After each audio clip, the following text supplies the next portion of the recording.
This Devotees meeting is being recorded.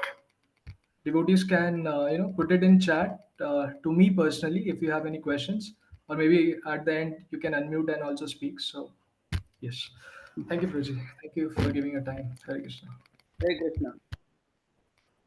मम ज्ञानतिमिरन्दस्य ज्ञानाञ्जनशलाकया चक्षुरुन्मिलितं येन तस्मै श्रीगुरवे नमः श्रीचैतन्यमनोभीष्टं स्थापितं येन भूतले स्वयं रूपकदा मह्यं ददाति स्वपदान्तिकं वन्देऽहं श्रीगुरो श्रीयुतापदकमलं श्रीगुरून् वैष्णवांश्च श्रीरूपं साग्रजातं सहगण रघुनाथान्वितं तं सजीवं साद्वैतं सावधूतं परिजनसहितं कृष्णचैतन्यदेवं श्रीराधा कृष्णपदान् सहगण ललिता श्रीविशाखान्वितांश्च नमो विष्णुपदाय कृष्णपृष्ठाय भूतले श्रीमते भक्तिवेदान्तस्वामिनिति नामिने नमस्ते सरस्वती देवे गौरवाणी प्रचारिणे निर्विशेष शून्यवादी पाश्चात्यदेशतारिणे नमो महावदन्याय कृष्णप्रेम प्रदायते कृष्णाय कृष्णचैतन्य नामिने गौरत्विषे नमः हे कृष्णा करुणा सिंधो दीनबंधो जगत्पते गोपेश गोपिका कांत राधा कांत नमोस्तुते तप्त कांचन गौरांगी राधे वृंदावनेश्वरी वृषभानुसुते देवी प्रणमामि हरिप्रिये वाञ्छाकल्पतरुभ्यश्च कृपा सिन्धुभ्य एव च पतितानां पावनेभ्यो वैष्णवेभ्यो नमो नमः जय श्री कृष्ण चैतन्य प्रभु नित्यानंद श्री अद्वैत गदाधर श्रीवासदि गौर भक्त वृंद हरे Krishna Krishna Krishna Hare Hare Hare Ram Ram Ram Hare Hare Hare Krishna. So, welcome all devotees for today's session on choosing the life partner. I'm very pleased to be back with everyone once again, and to speak on this particular topic. Right. So, I'll just briefly say the contents that we will be covering, and then we will dive deep into it. So, I will begin with certain definitions in our scriptures of marriage as well as wife. Now, in English, we have only one word, wife, but in Sanskrit, we have several actually. And each of these words have a very specific meaning. There is Dara, there is Patni, there is Kala, there is Jaya, there is Kalatra, and so on, Ardhangini. So each of these words have very specific meaning. I'm starting with these words and the meaning because when we understand the meaning of these specific words, then we understand what to look for. Because we are talking here about choosing life partner.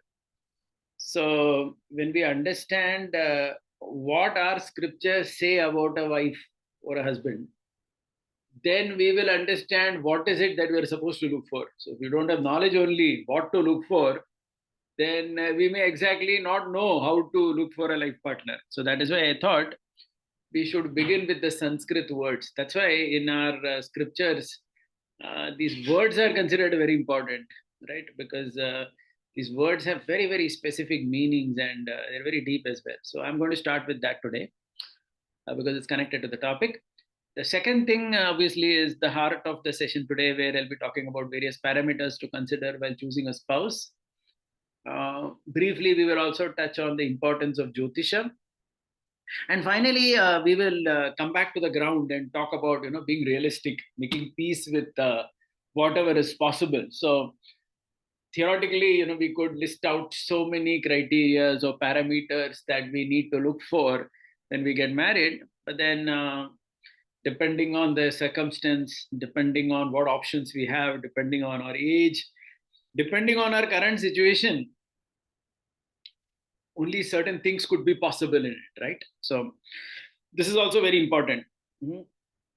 Just like since I work as a placement officer, I tell my students, so every student can have various criteria of what type of job he or she wants, but then you have to make peace with whatever is available also. So it's not that we are stuck with some theoretical concepts and we're waiting for 40 years to get married. Doesn't make any sense. So this is the outline of today's talk, right? So let's get into it right away. Okay, so marriage and wife, yeah, definitions. So we'll start with some definitions. So one definition, for example, we know of marriage in Sanskrit is vivaha. Vivaha means Vishishta Rupena Vahana. So that is the Amarakosh dictionary definition of this word Vivaha. Vishishta Rupena Vahana. That means a very special vehicle for perfection. What type of perfection? Eternal perfection. So a very specific vehicle to give you a companionship for eternal um, perfection. So this is a definition of vivaha. So it's a very, very deep word, right? So this is important because unlike in the Western context where marriage is a contract, here it isn't a contract like that. It is for eternal perfection. That is why sometimes we hear about Saat Janam Ka Rishta and all that in a normal course of language. But the point is, these are all geared towards eternal perfection, vivaha. Then another word is lagna. We all know lagna. Lagna means to get stuck. So somebody may look at this definition and say that, Array, this looks slightly negative. There seems to be a negative connotation to say that he's stuck, fas gaya ho. No, it's not like that. It is the definition here is from a very positive sense that the person is actually fixed in a particular place where he can now be stable and progress from there. So that's the meaning of this word lagna. And so just like we see bachelors, they just keep moving around, right? They don't seem to be fixed in their life in many ways. So marriage in some ways brings a stability in a person's life because he is stuck, so to speak. He's fixed in a place, in a not only in a physical house but also his routine, everything tends to be more fixed and regulated. So that is the meaning with this particular word called as lagna. So we can see from these definitions itself how positive they are and how life enriching these definitions are. Right. Also, before going into further topics, I wish to talk about three most important marriages for in our Vedic tradition: Sita Rama, Rukmani Krishna, and Parvati Shiva. Right, because these are the three most important gods, so to speak, in the broader Vedic tradition: Lord Krishna, Lord Rama, and Lord Shiva. And each of their marriages are very, very special. Correct. In fact, in South India, I've not seen so much in North, but in South, we have this tradition of organizing the marriage of Sita Ram or Rukmini Krishna. I've seen this from my childhood, where they would have Ram Sita deities, and there would be a parents of Ram and parents of Sita. They would do Kanyadan and they would do exchange of the garlands. Entire marriage festival would be done. And then there would be prasad for everyone. So this is called Sita Kalyanam or Rukmini Kalyanam. In Tamil, that's how we call that. Kalyanam, of course, means marriage. So it was such a rich tradition which is still there, where these marriages are celebrated. Now, if you look at these marriages itself, you understand what did they look for in it. If you see Sita Ram's marriage, correct, the wedding of Sita and Ram. If you read the Ramayana, so many things come up how they actually got married. Generally, we know that Ram broke the bow and the marriage happened. But in the Ramayana, in the Aranyakand, when Sita meets Anusuya in the forest, Anusuya is asking Sita, "How did you get married?" And Sita says that when Ram broke the bow, our marriage didn't happen immediately. Janaka offered my hand to him. But Ram said, "Well, I lifted the bow because I wanted to see how this bow is. But as far as marriage is concerned, you'll have to talk to my parents." And immediately Janaka sends messengers to Dasharath Maharaj. And Dasharath Maharaj is very pleased. He immediately comes from Ayodhya to Mithila. And then they meet each other. And then the marriages happen. So she basically, Sita says that I first got married to the family of Ram and then Ram. So in this also we can see a criteria to get married or how we choose a life partner, right? So Ram and Sita, Ram is Maryada Purushottam. So he shows this example of importance of the families coming together in the marriage. It's not just the two individuals that are coming. And it's not that he just broke the bow and immediately Sita came and put the garland. We may see sometimes like that in a movie, but or some television shows we see that. But the Ramayana makes it very clear that the families had to first come together. And again, what a marriage it is, right? Vaidehi. Vaidehi means body. Vaidehi means one who is not in the bodily concept of life. And Ayodhya. Ayodhya means one who is unconquerable. Ayodha. Yodha, literally, Yodha we say, right? Ayodhya. That means one who cannot be conquered. So this is a marriage of someone from the kula of who cannot be conquered with someone who is not in the bodily concept of life. So you can just see the match that has happened. It's an amazing match. Correct. Similarly, Rukmini Krishna marriage is slightly again different. There is a unique speciality to it. Here you may not see parents and all playing a very big role. In fact, here the parents seemed opposed, at least Rukmini's parents, but it was by personal choice. Right? Rukmini loved Krishna because she had heard about Krishna and she wrote a letter, and that's it. Krishna came and kidnapped her and they got married, which is also a very important part of marriage, right? So see, Ram is teaching Sita and Rama are teaching one important criteria to get married: families should come together. Rukmani and Krishna are teaching some other criteria to get married. What is the criteria they are trying to teach? They are teaching that you should like each other. You should actually be in love with each other if you're getting married. Otherwise, what's the point? I mean, okay, parents and all, Rukmani's parents had arranged Shishupal for her on the advice of her brother Rukmini.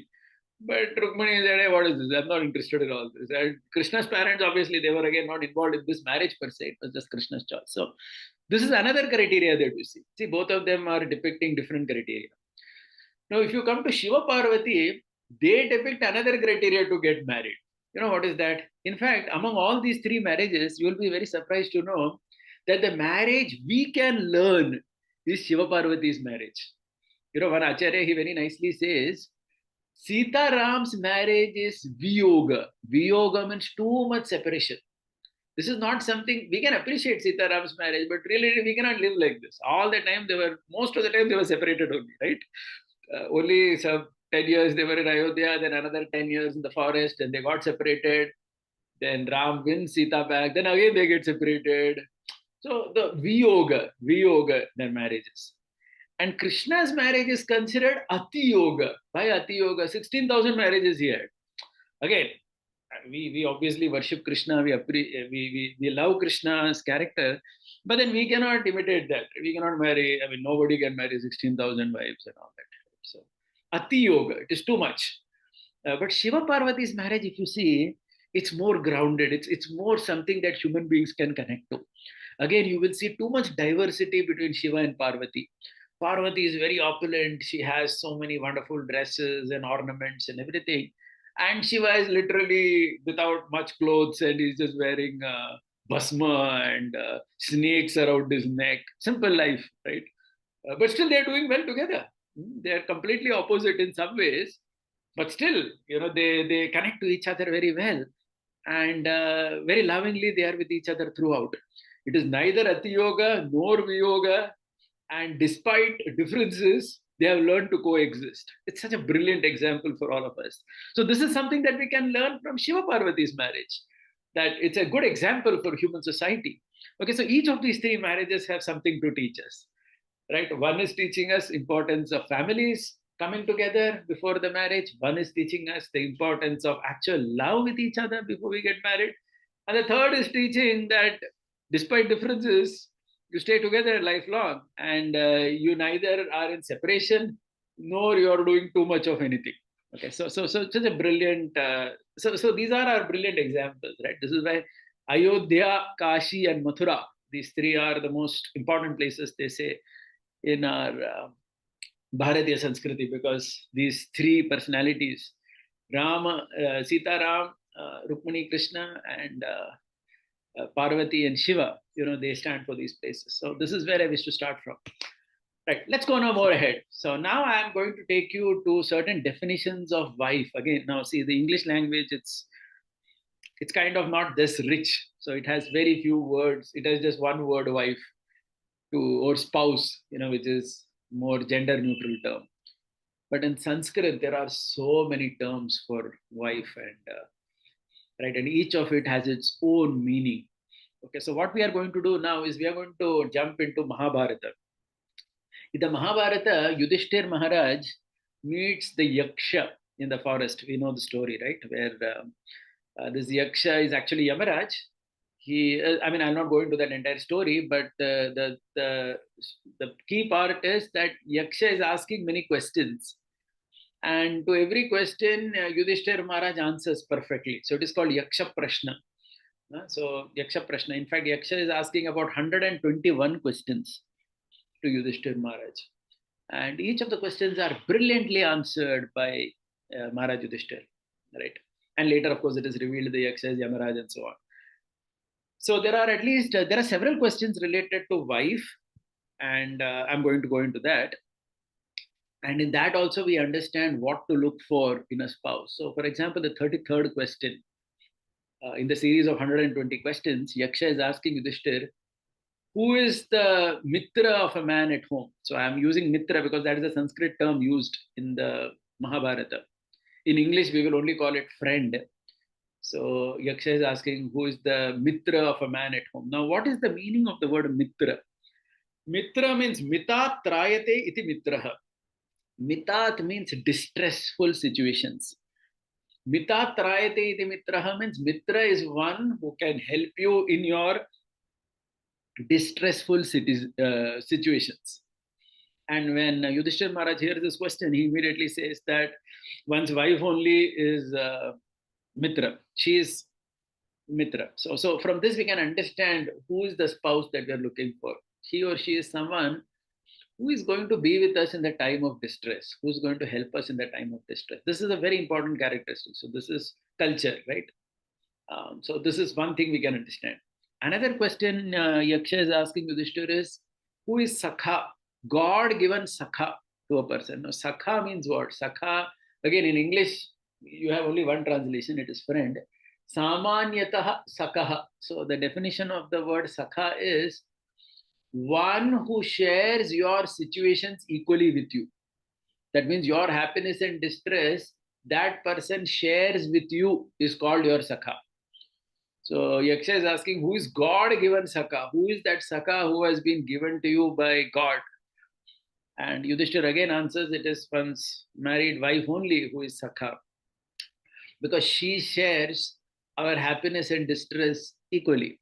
In fact, there is a beautiful commentary to this particular verse as well, which says that the wife is actually a sakha to the husband, because in our tradition we see that anything the husband, the money that he gets, the good things that he gets, she also enjoys that equally. And even the troubles that he undergoes, like for example, in our Vedic tradition, if in a man's family some relative passes away, then the contamination period, so to speak, that applies not only to the man but to his wife also, right?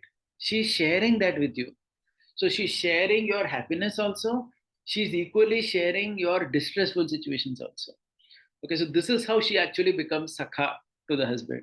In fact, at least in this context, it is said the other way is not so much true, at least in the term sakha, because we know in the tradition once the kanyadan happens, if in the girl's family somebody passes away, then the husband doesn't actually share that, right? I mean, there is no contamination period as such. So this is mainly working this particular way.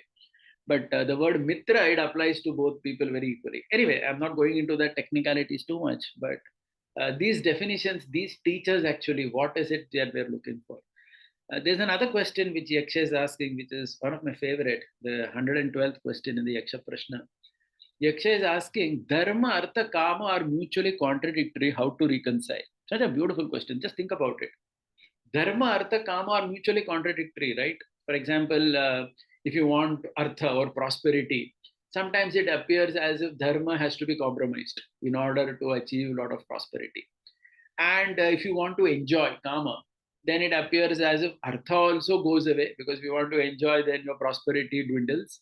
And also Dharma goes away, because when you want to enjoy, then sometimes you go into the adharmic mode. So this is the question Yaksha is asking. Dharma, Artha, Kama are mutually contradictory. How to reconcile? So, what a brilliant answer Yudhishthir gives. Yudhishthir says, if one has a dharmic wife, these three are reconciled.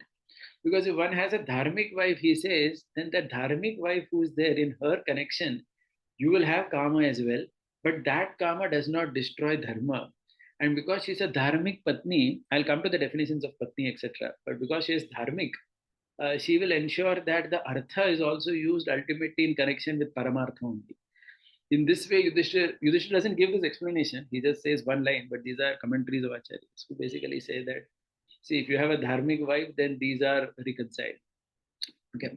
Now, before we just go ahead again, some more, some definitions of this term patni, okay, which is again connected to these questions. So, in Sanskrit, there are several terms. I've put up some of them on the screen here.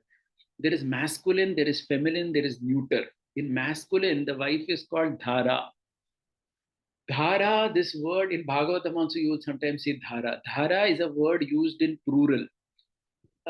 Somebody may say, Are, why is it used in plural? Because you have only one wife. We are not Krishna having 16,000 wives. But it is used in plural, it is said out of respect. Okay, just like sometimes elderly people, we address them in plural in Indian languages, if you know. In English, you will not see that, but in Indian languages, you address elderly people in plural. So similarly, the wife is called Dhara out of respect, and also it is said because she assumes many, many roles. The Mahabharata in one place it says the wife is also like a mother sometimes, especially if the wife has given birth to a child, then because the child is a representation of the man, uh, now the wife is considered like a mother in that sense, as in she's given that respect, the respect that one gives to one's mother. So in Mahabharata, there is a place where Draupadi tells the Pandavas in the forest that, Are, I have given birth to one son to each of you. If you could not protect me during the gambling match just because I'm your wife, at least you should have considered that I have a mother status for all of you, correct? Because I have given birth to one child from each of you. So at least like a mother, you should have protected me, no? How did you simply sit and watch this? Draupadi is raising that argument to the Pandavas. So Dhara, because the wife is having several roles. She is a lover, she is a mother, she is a caretaker, everything. Okay, so plural, multiple roles she assumes. And also dharayati. Dharayati means she protects you. Okay, again in Bhagavatam, you will see this in several places where the wife is considered like a fort. She protects one from untoward situations, from illicit attractions in the outside world, and so on. So there is such a deep meaning in this word dhara, correct? Which is a masculine term. Then there is a feminine term called patni. Patni, the definition is patnyar yagnye sambandho yaya. That means the one who is connected to you by yajna. Again, it's a very deep term. That means the marriage process itself is a yajna through which you accept the hand of this girl. So she becomes patni. And also because that's one way of looking at it. And also because she helps you in yajna. No yajna a man could do traditionally without having a wife. Even anything, you always needed a wife. I remember several years back, one of our very stalwart devotees in Chowpatty temple, his name is Srinathji Prabhu, is no longer there with us.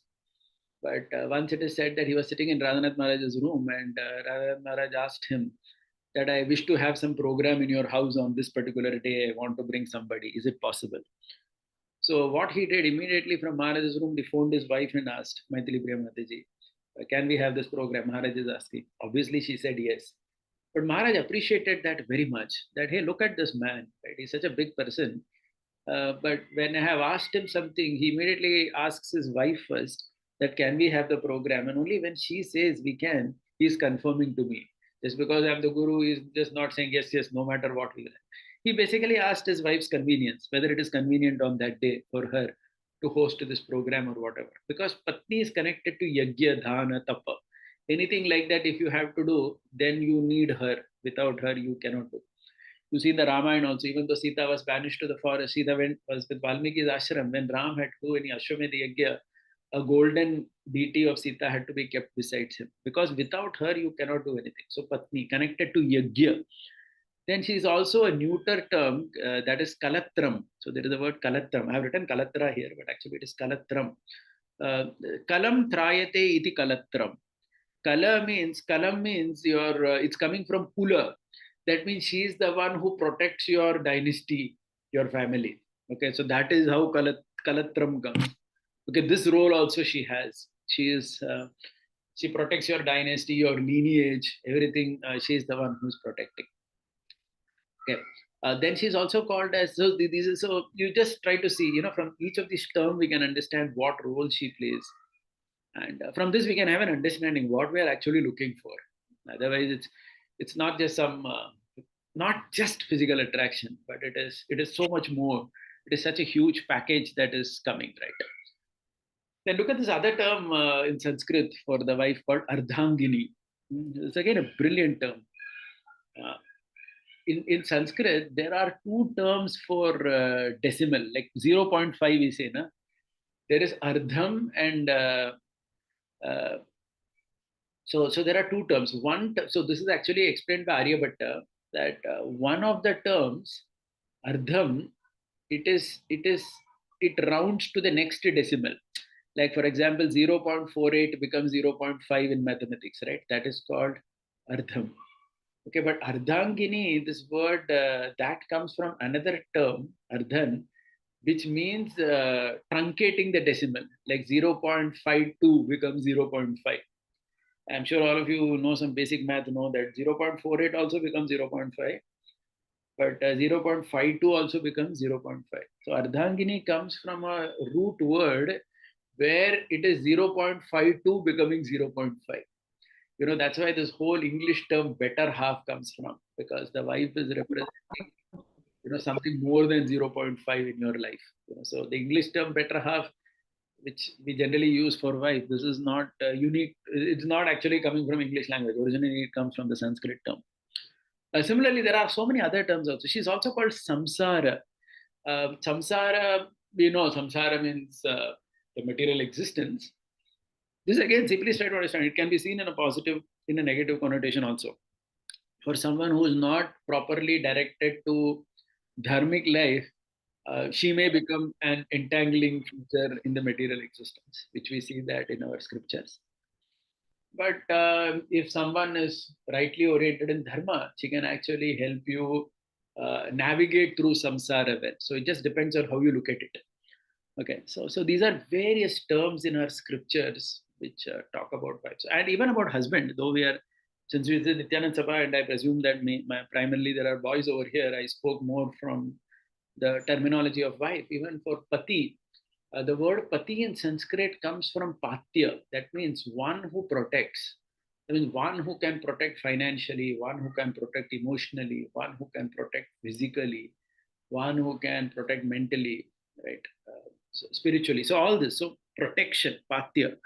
If that is there, then the person is pati. Otherwise, he's not, right? So I started with these definitions in order to emphasize the point that we need to know what marriage, what wife, husband, what our scriptures speak about it, so that we can really understand what we are looking for, right? I mean, this is what actually we are looking for. If somebody is a Nityanand Sabha boy here looking for a wife, he is basically looking for someone, right, who will protect his kula, who will be with him in every yajna, who will be protecting him like a mother, like a lover, and everything. Okay, so this is what you're looking for. So only when you know what you're looking for, you're looking for someone who's going to be your friend in times of distress, mitatrayate, one who shares your happiness and distress equally with you, sakha, and one who will reconcile dharma, artha, kama. So that's why I went through these definitions. Yeah. Now let's go ahead. Yeah. Now the next thing, right? What to look for when we consider a match. So let's start with this. So for this, I wish to speak briefly about. Uh, Perhaps many of you may have heard this before in some other session, so I'll not elaborate this too much, but I will speak about it briefly. How our Upanishads talk about 5 koshas of our existence. Kosha means sheath, like a sword is in a sheath, right? A covering. So similarly, each of us as a personality, we have 5 coverings to us. So why I'm speaking about it, when we say marriage matching, when we are looking for a spouse, we are looking for someone who matches in all these parameters primarily. Okay, so let's see what they are. First is called as the Annamaya Kosha, that means the body, right? When I say body, it means the senses, Okay, so here all the physical looks, right? That is also very important. No? When you see a man and a woman who are married, they should match each other in some way, right? Even physically, they should look. When you look at a couple, then you should get a feeling that yes, they look at least made for each other, right? So even the body that should match. So that's why looks have a role in Annamaya. Then pranamaya, energy. Okay, so anyway, I'll just go through these koshas first, and then we will discuss that. So the first kosha is annamaya, which means body, senses. Now again, senses means sensory attraction in general, enjoyment for the senses. So all that comes in annamaya. Pranamaya is energy, correct? The kind of energy the person has. Okay, especially this can be even related to earning of wealth and so on. Manomaya is the mind, the way we look at relationships with society, with our family, and so on. So that is Manomaya Kosha. Vijnanamaya is intellect. Each of us have that intellect component also, right? If someone is a very intellectual person, intellect as in he may have even uh, even among people in general, if you see intellectual levels are different with different people, right? Somebody can be highly intellectual, somebody can be more emotional. Then their Manomaya Kosha is more, intellectual Kosha is less, right? And then finally, there is Anandamaya Kosha. Anandamaya Kosha is how we relate to God. So actually, as devotees, our bhakti part is coming in the Anandamaya Kosha part. So when we say matching, then we are looking for a person by and large who matches each of these parameters in some way. Correct. Like we generally say that as a devotee, I want a partner, a spouse who's also a devotee or aspiring to be a devotee. As in having the same goals. That means we are talking about matching on the Anandamaya platform. Correct. That is Anandamaya platform matching. We are saying devotee matching. But then the other matchings have also their own importance. Like intellectual, Vijnanamaya Kosha. If one of the parties is intellectual, then you need a partner also who can share your intellectual quest in life, correct? Because that's also a part of life where you are going to talk about deep things. It may be related to philosophy, it may be related to anything happening in the world. You should have an intellectual match also between two people, correct? Then only you can, because husband wife means you're going to live together for so many years. People get married at the age of 25, 30, assuming they live 75, 80 years of age. It's a long innings of 50, 60 years. So some kind of intellectual match must be there, correct? Then Manomaya Kosha, right? In terms of relationships, the way we value family, the way way we look at these aspects of relationships, family, and so on. That also has to have some matching. Some kind of hobbies like music and all come in Manomaya Kosha. If somebody is interested in music, poetry, so on and so forth. So some level of such matching also helps to sync with each other, because when we are going to stay together, then you need some hobbies also common, right? You need some kind of similar attraction. Let's say the man likes some Carnatic music or some Shastriya Sangeet, so he wants to go to the concert of some right. In Pune sometimes there are many such events of Shastriya Sangeet where there are right, like Pandit Bhimsen Joshi was from Pune. He started the Savai Gandharva festival. So I'm just giving an example. Suppose the man like said, then ideally if his wife also has similar interests, hobbies, then they can go together and sit there. Otherwise, this poor fellow will always have to go alone only because he has different interests only. So those type of hobby matches in Manomaya Kosha, Pranamaya Kosha, energy, aspirations for money, wealth, in general, physical fitness, etc. There has to be some match there also. And Annamaya Kosha, how you look also. Okay, so this looks very overwhelming if you look at it, because it seems that there are so many things to match, right? Physically matching, financial, energy levels, right? Your career and so on. All that comes in pranamaya. Then manomaya is the mind, hobbies, music, poetry, and relationships, intellectual matching, and finally the devotional matching also. That doesn't, by and large, having the same goal towards Krishna, correct? Anandamaya question. So at one level, somebody may hear this and feel that, array, this looks too much. But it's not like that. Many times it's very easily possible. There are some standard ways in which possible. Let's explore that. Let's go into this further more. Okay, so So for this, first I would like to say how in our scriptures, that's why. So I'm just going to take 3 points, and then of course we look at some verses from the Bhagavatam also on this. Maybe I'll start with this verse, and I'll come back to this point. So this is from the third canto, 24th chapter, text 15. So this is spoken by Lord Brahmaji when he comes with 9 sages. So the story is there is Kardama Muni, who along with Devahuti, who has married Devahuti, and they have 9 daughters. And then they have a son Kapila, but that is much later. But initially they have 9 daughters. So Brahmaji has 9 sons, like Marichi, Vashishta, Atri, and so on. So 9 sons he has. So all these 9 sons are looking for suitable partners. So Brahmaji comes with his 9 sons to Kardama Muni's house. And basically he tells Kardama, look at this verse, Atastam Rishi Mukhebhyo Yatashilam Yataruchi Atmaja Paridehadhya Vistirnihi Yasho Bhuvi. He says, therefore, today, please give away your daughters to the foremost of the sages with due regard to the girls' temperaments and likings, and thereby spread your fame all over the universe.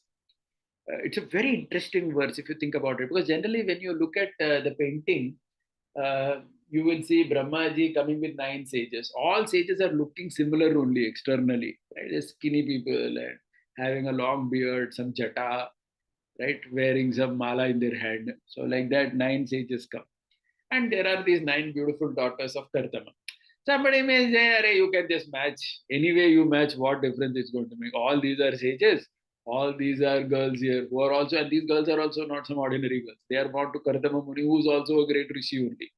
He did a 10,000-year tapasya to Lord Vishnu to obtain his wife Devahuti. So that being the case, someone may say that you can just match any way. How does it matter? But Brahmaji says, Yata Shilam Yata Ruchi. With regard to the girls' temperaments and likings, you match these 9 daughters to these 9 rishis. Okay. So the Prabhupada's purport in the Bhagavatam also is very interesting. Prabhupada says there that the daughters should be handed over to the respective rishis not blindly, but according to the combination of character and taste. This is the art of combining a man and woman. Man and woman should not be united simply on consideration of sex life. There are other considerations, character and taste. If the taste and character differ between man and woman, their combination will be unhappy, Prabhupada says. Even 40 years ago in Indian marriages, the taste and character of boy and girl were first of all matched and they were allowed to marry. This was done under the direction of their parents. So you can please read the entire purport. I just read 5 sentences from it. The point here is that character and taste had to be matched. Now, what is this character and taste? This is exactly what I was telling earlier. There are different koshas, right? Each person has 5 koshas, if you remember, a particular type of intellect, particular type of hobbies, particular type of enthusiasm in life, pranamaya kosha, particular type of physical appearance. This is actually character taste. This has to match, correct? And if this matches, this is the first thing which is very important in consideration here. And this is what I was telling earlier also when I told about the marriage of Rukmini and Krishna. It was the taste that mattered, right? She basically, both of them, they really liked each other. Of course, that's an eternal marriage, but still, that's giving an example for human beings. Now, please try to understand that in our human society also, this marriage where character and taste and nature actually uh, is also important. So this is also treated very important in our scriptures. I'll just take a couple of examples for you to understand this. If you see, our great country is called Bharata. It is because of the king Bharata, who was the ancestor of the Pandavas and the Kauravas. And his parents are basically Shakuntala and Dushyanta. Correct? Shakuntala and Dushyanta give birth to Bharat Maharaj, based on whom our country is called Bharata. Now, the Shakuntala Dushyanta, their marriage is very interesting. The story is Dushyanta is a king and he goes for hunting. And as he's hunting, he feels thirsty. So he finds a ashram of a sage. He goes to the ashram and there is a young woman who is Shakuntala. So he accepts water from her. And as he accepts water from her, he looks at her and he falls in love with her. And it is very, Now, please try to understand. That was actually the ashram of Kanva Maharshi. And Kanva Maharshi had gone somewhere outside. So Kanva was not there over there. Shakuntala was there alone in the house. So Dushyanta looks at Shakuntala and he says that I have fallen in love with you, which means, he says, now please try to understand this. He says that you cannot be a Brahmani. You have to be a daughter of a Kshatriya only, because my heart is fixed in dharma. So if I like someone, it cannot be possible that that person is completely different from my existence. So Shakuntala says, yes, indeed. I'm actually, though I'm staying here in Kanva Muni's ashram, he's my adopted father. My actual parents are Vishwamitra and Menaka. Correct. So from Vishwamitra and Menaka's marriage comes, union comes Shakuntala. And Shakuntala was adopted by Kanva Rishi. So she basically says, I'm not actually the daughter of a Brahmana. You can consider me a Kshatrani only. And then basically he kind of proposes to her. They spend the night together. It said that they get married by Gandharva Vivaha, just by mutual acceptance. And next day morning he leaves and goes, and he tells that when our son is born to you, because they had spent the night together, you come back with him. And then that whole story goes that when Kanva Rishi comes, he actually congratulates Shakuntala, saying that you made a very good choice. If you see in one way, now the story looks very modern, because in modern times also we see some man looks at a girl and he likes her and he spends the night and so on. It looks very modern here. There's no parent, nothing. Apparently there is no pandit or purohit doing some marriage also. It is just the man and the woman. But the point here is you need to understand these people were fixed in dharma.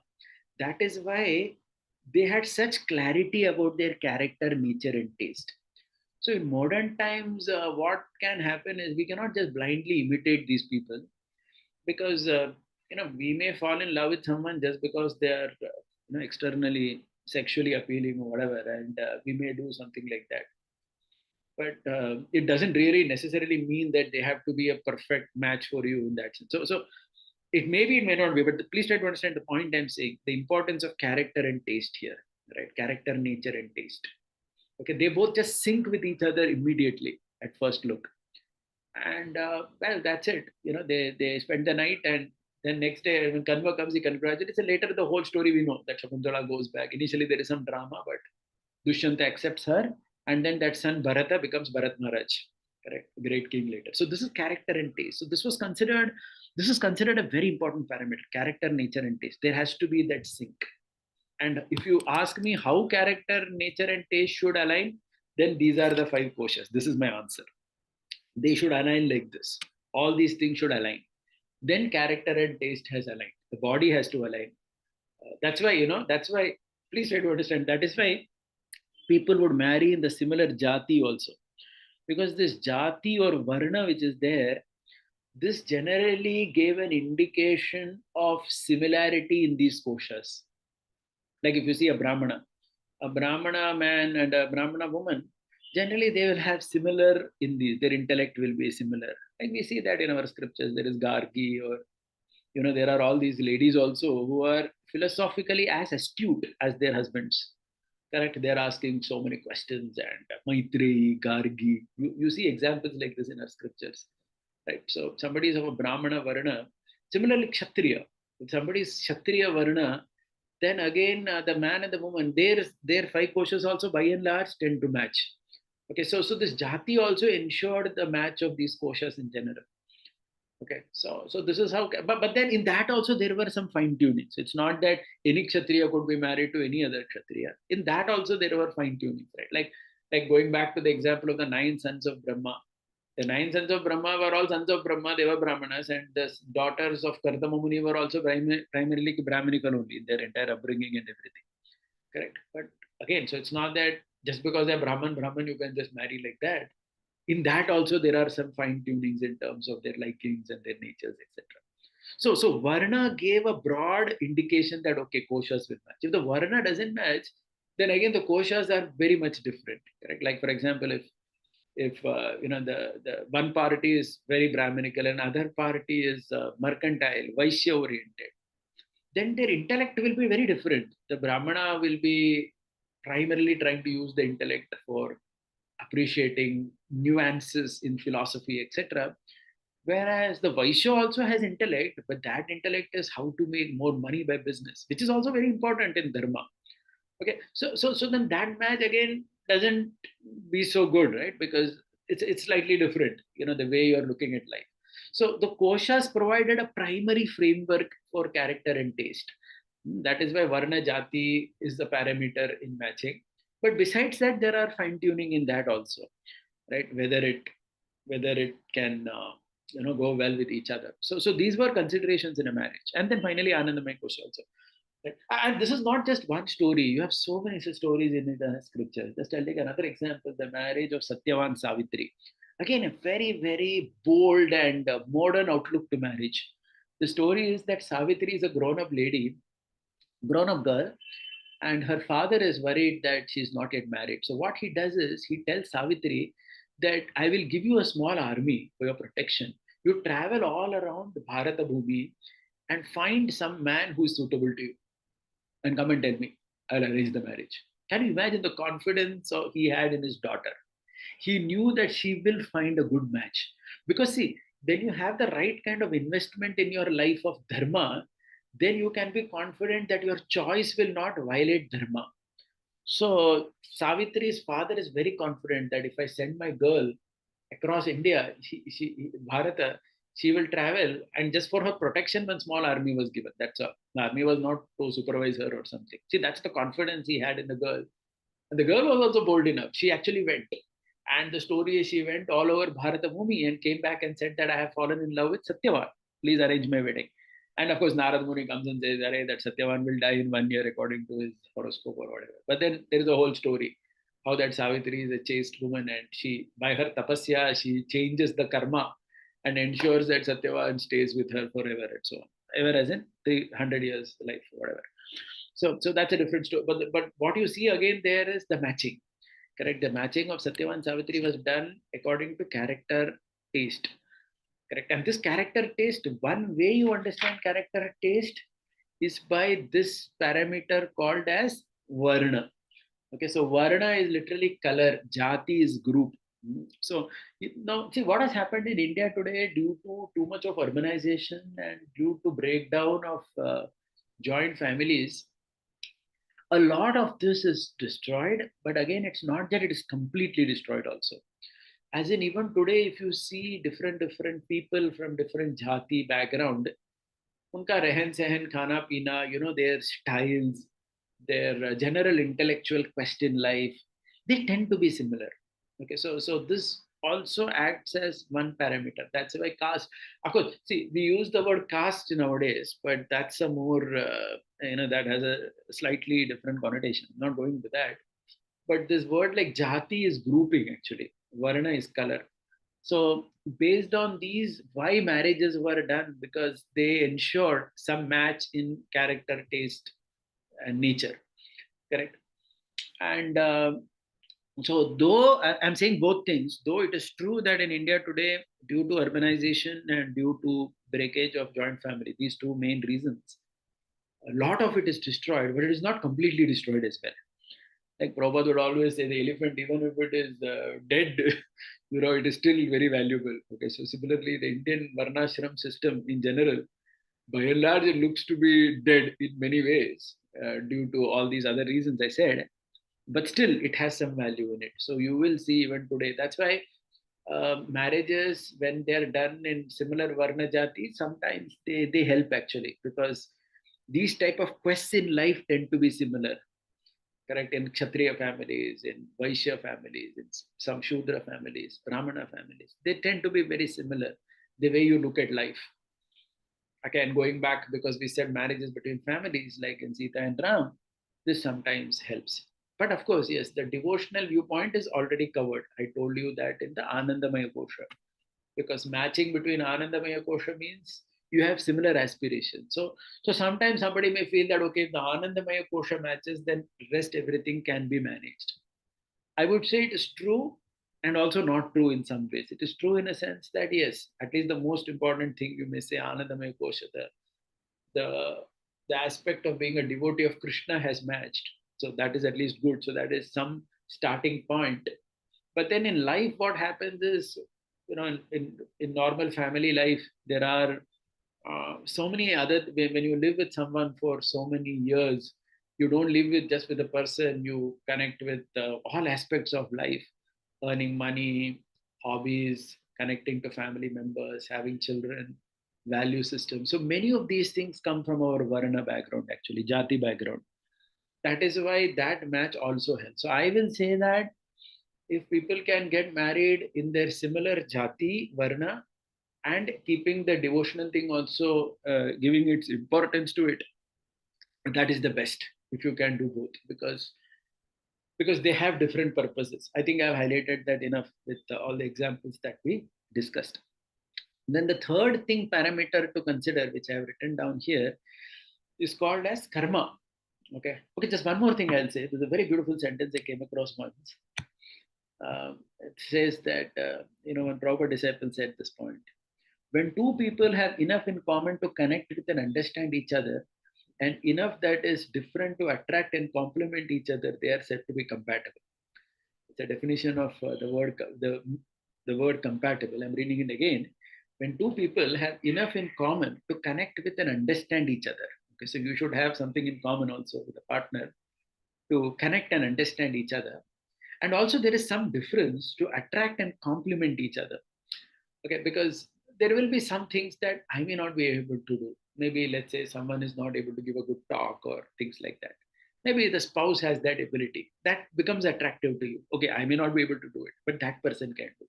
I may like music, I may not be able to sing, but maybe my wife or my husband can sing well. So that becomes attractive. So it's not that common means everything should be exact common. No, life is never like that. Okay, so that's why she says that there has to be something common to connect with, and also some differences to complement and attract. Because the difference actually attracts. We see that, okay, because we may have some aspiration to have a particular quality in us, but I may not be having that for some reason. But if my partner has that particular quality, then that complements me, as in both of us together, we complete something, and it also attracts us. Okay, but one has to understand in this context that the differences cannot be in certain basic value systems of life, correct? So I mean, I'll just give some little gross examples first, and then maybe we'll take some subtle examples also. So I remember, there was one case of marriage in Pune only some time ago, where this boy devotee, he married to another girl. And this devotee, this boy, he was not at all interested in physical relationships for some reason. He was not exactly a homosexual also. For some reason, he had no interest in any physical relationship with neither boy nor girl. He was that type of a person. So now this you cannot say that, Arey, this is opposite, so it will attract the girl. No, it will not, because this is something very fundamental, correct? So the girl, I mean, that marriage actually broke down in a month, because the girl obviously was frustrated in a month, saying that what a husband I have, not even once he wants even to touch me or whatever. So she, I mean, immediately broke up, and she was very disappointed and also angry with the boy and the family that they did not reveal such an important thing, that this fellow has no physical interest at all in life, which basically means he's unfit for marriage itself. So I'm giving this as an example to say that something which is now again, somebody may say that now there may be some girls who are also like that. I know such marriages also, where the girl also doesn't want anything like that. Then it's fine. The boy also doesn't want at all physical relation. Girl also doesn't want at all, and if they want to come together just to live together, that's an arrangement between them. Though of course marriage is not meant for that, but if such people exist, and if it is informed in prior, then at least that is okay. But you have nobody has a right to spoil somebody's life, by hiding such fundamental facts in marriage. Okay, so that's why actually nowadays increasingly you need to find out also about the other person, right? Sometimes this is not very, in this case what had happened was the boy and the girl, they didn't have any they didn't spend time before the marriage. That means, between engagement and marriage, there should be some 6 months where you spend some time at least, kind of talking to each other and understanding each other before marriage. That is also very important. You understand whether this person we are getting married to is actually the right person that we want. In this case, what had happened was the boy and girl never spent, for some reason, some complicated reason, they were never spent any time with each other. And only after the marriage, the girl realized that the boy is like this. So this is not what I'm referring to here, which is completely opposite. No, this is opposite, but this is not going to attract you. This is not complementing you. This is actually breaking your whole value system. Correct. So I'm talking about some quality that I may want, but I don't have it. I may like to sing well. I may like to give a nice talk. I may like to deal with people nicely, but I may be lacking in these qualities. But if my spouse has these qualities, then she attracts me because then she completes me in some way. And maybe I will have some quality that perhaps she doesn't have, so I complete her in some way. So this is what I mean by saying that two people should have something common to connect and understand each other, and at the same time they should have something different to attract and complement each other. Correct. So the period between engagement to marriage is also important, where you kind of understand these things, and of course that should be done kind of proper barriers, and one should ensure in today's world that that has its importance. Otherwise somebody may be in for a complete surprise after marriage that, this is something that I never expected. So anyway, so this is character, taste, and varna. And finally, another important parameter to consider in marriage is karma. Karma means, please try to understand, each of us come with our karma. So our karmas must also match. And these karmas are matched by astrology. Okay, so please try to understand marriage. Now, there are three things. If you look at it, like I'm sure in our basic device course, all of you have learned this thing: Pratyaksha, Anumana, Shabda, Praman. Correct. Pratyaksha means by sense perception. When you look at someone whom you're going to get married to, there has to be, by sense perception, there has to be some match, right? Like Dushyanta saw Shakuntala, or Rukmini heard about Krishna. So sense perception. Then, of course, Rukmini actually heard about Narada, but still it is, I'm talking in terms of Pratyaksha. Anumana is again done by family. When you get married to someone, then you look at their family. You generally go to each other's home. You meet the parents. You see unka rehen sehen kaisa hai, how they keep the house, how they spend money. So from that you can make anumana about their general lifestyle. So that also helps. And then finally Shabda. Shabda means the astrology should say whether you both match. That is karma. Because each of us come to this world with a particular karma, and one cannot you know neglect that at all. Personally, I have been a student of astrology since almost 1.5 years now, and so many marriages I have seen, which, when we see the patrika of somebody who's married, like typically sometimes somebody is not doing well in their marriage, and if they come for counseling nowadays, I ask the patrika only. I ask them, hey, did you match your patrika first of all? And in so many cases, I was surprised that their Patrika absolutely doesn't match. There are fundamental problems in Patrika. Somehow they just got married ignoring it. That's again a very big risk because the karma is not matching. So, see, Patrika not only talks about karma, Patrika also in some way talks about nature of a person. This character taste. That's why if you see previously how people got married, only two things they did. They married in their own jati and they checked Patrika. These two, by and large, cover everything because marriage in the own jati ensure that match in terms of those whatever I said, right? Annamaya, Pranamaya, Manomaya, by and large. And Patrika ensured your karma matches, and again, Patrika ensures that some type of ganas also match, like Devagan, Manushagan, Rakshasgan. I'm not going with the technicalities of astrology because you may not know that, but some basic nature of a person also matches. That also Patrika. So these two things by and large covered everything. See, the traditional Indian marriage system, which actually did only two things: marry in jati, match patrika. Just these two things ensured by and large everything is good. And then they obviously met physically also, just to see, okay, whether there is some liking, whether the boy and the girl, at least in looks and some basic value systems, they appeal to each other, etc. This much was enough actually. So this was how India in our country functioned till until very recently, correct? And I think that this has a very important value. We cannot let go of this. So please check Patrika because there are some very important things to match. Nakshatra, where are the nakshatra of the boy and the girl? I'm not going into the technicalities because it will become an astrology class otherwise. But you should have a proper astrologer who helps you with this.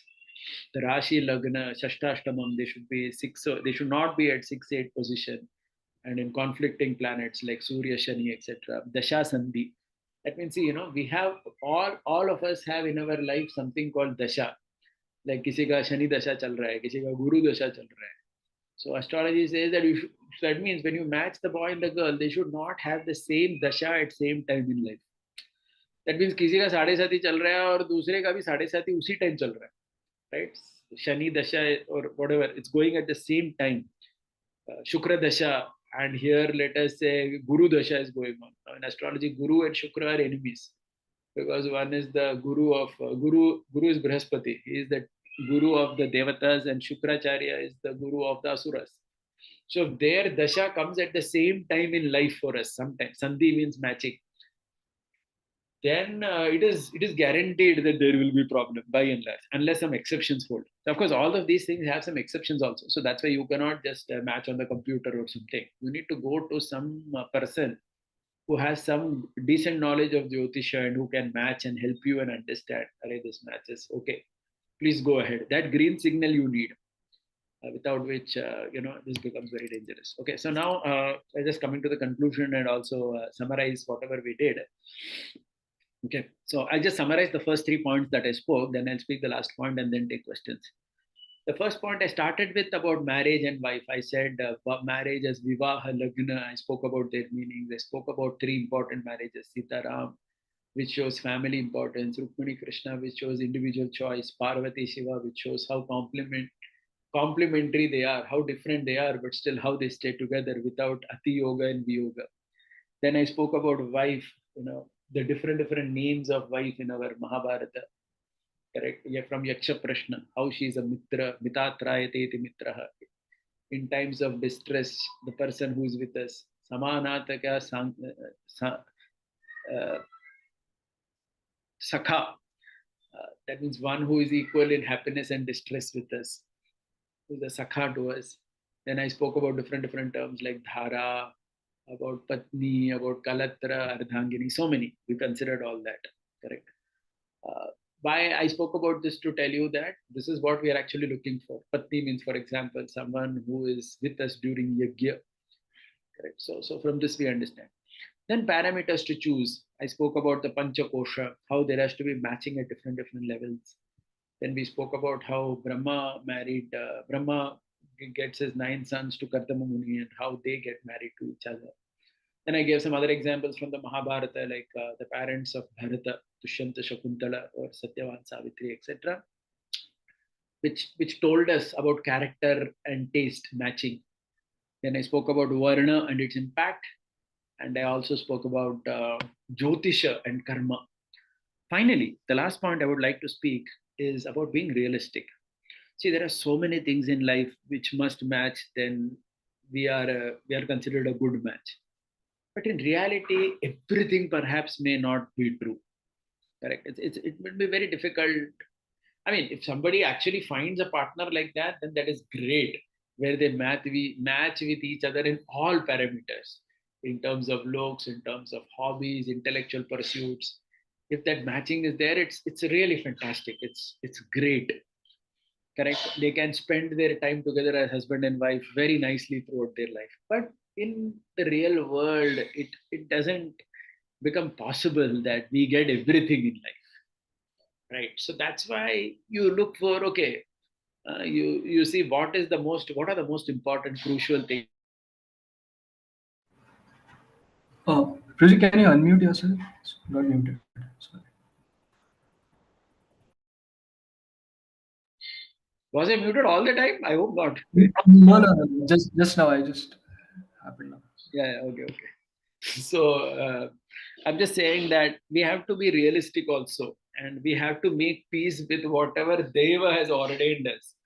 Correct. So because I know sometimes some boys or girls, they spend so many years just in finding a match only. And I know many cases both in my relatives also and some in devotee community also. 15, 20 years they spend and they don't find anybody only. And eventually they remain unmarried only because of that. So that is not also correct. So too much, we should not try for perfection. Correct. Everything has to be there. It doesn't happen like that. I remember one of my friends, he wanted to get married. This was way back in 97, 98. So he told the marriage counselor, or Iskcon marriage counselor, that I want a girl who is very intellectual like me, because he was from IIT. So he said that I want a girl who is engineer from IIT, or very, very professionally qualified doctor, etc. She should be very humble also, and she should cook at home. She should earn money. She should be very good looking. इतना condition बताया. Our marriage counselor, you know, devotee who was in charge of the marriage board, she said, Lord Brahma has to make such a girl for you, who has all these qualities that you're saying. She should be from some IIT or medical college, and she should be very humble, cooking at home. You don't get everything in life. Correct. Perhaps somebody who is like that, who has been very studious and who is working, they may not be very good in the kitchen sometimes. They may not be, just because it's not possible for one human being to have all kinds of traits. I'm not saying that necessarily they will not be, but generally, right? There is a principle of duality in life, where we may have some good qualities and some things we may not have that in our thing. Okay, so some girl may not be very good looking, but maybe she's a good cook. Someone may be very good looking, she may be very well educated, she may work well, very nice lady she may be, but she may just not be good in the kitchen. She may not be able to do all that. So maybe she will keep a servant and manage or whatever. But the point is, you don't get everything in one person so easily. So that's why you have to be realistic also. You have to make peace with whatever Deva ordains you. Okay, so okay, I'm not again saying that whatever first boy or girl you see, immediately jump and say yes. Maybe you look at some profiles, whatever are coming either in your family circles or through the Iskcon marriage board. But then at one point you have to understand that okay, these are the minimum things I'm looking for. If this is there, I'm just going ahead and getting married. Okay, and so you make peace with that Deva. Okay, though I will still say that one of the most important things is astrology match. Maybe because I'm biased towards astrology, because as a student of astrology, I tend to get biased towards that. But yes, at least whatever in your value systems are very critical, at least ensure that that much is there and then go ahead. Right. Yeah, thank you. So we can just take some questions now, if there are any questions. Uh, yes, Prajit, there are a few questions. But firstly, I would really like to thank you because it, the good thing about you is you really reconcile Shastra and at the same time the practical realities. So it was wonderful to hear from you. So, Prajit, there are questions. So you will prefer questions on chat or this is directly also is fine for you? Either way is fine. But if people want to ask, it's good, because in a textual description, you may miss out some points. So if Okay. somebody is there, There is so you can moderate and just say who's supposed to ask. Yes, yes, Prajit. So there was one first question. I think this is from Mataji that the first theme which you explained, it was more of a wife. It was a description of a wife. So can you please describe something about an husband, like about husband, what to see, like from a girl's perspective, how should be a husband be, and what should be his qualities? Oh, okay, okay. There are girls also in this forum. I maybe can Yes, yes, good number. so because I'm addressing Nityanand Sabha, I presume that primarily there are boys, so I spoke hence about. Yeah. So Pati, as I said, it comes from the dhatu called protecting. That is the meaning in Sanskrit. One who can protect, one who can nourish. Nourish what? If you ask the question, all aspects of life. It can be physical, emotional, financial, spiritual. See, basically, a girl looks for a hero, and that's what she needs.